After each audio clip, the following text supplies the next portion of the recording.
Ernst হেমিংওয়ের সেরা কাজ ধরা হয় the old man and the sea. যদিও আমার কাছে সবচেয়ে ভালো লাগে আর্নেস্ট হেমিংওয়ের আ ফেয়ারওয়েল টু আর্মস।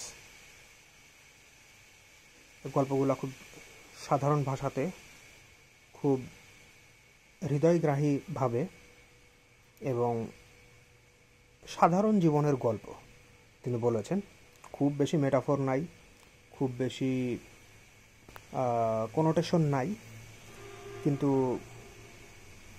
একটা ধাক্কার মতো আছে। পড়ার পরে এক ধরনের ধাক্কা অনুভব হয়। গল্পের নায়ক মনে হয় যে আমি নিজেই, এবং গল্পের যে নায়িকা ক্যাথেরিন মনে হয় সেও খুব কাছের মানুষ, আমাদের আশেপাশে ঘোরাঘুরি করে, খুব পরিচিত জীবনের মুখ। তো আমার পছন্দের one of the greatest novel a farewell to arms, Ernest হেমিংওয়ের লেখা।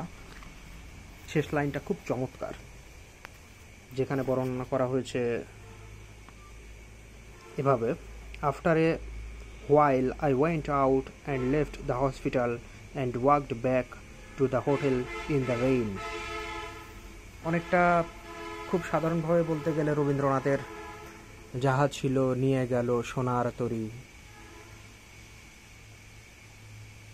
শূন্য নদীর তীরে রহিনু পড়ি, এরকম টাইপের। গল্প শেষ হয়ে গেল,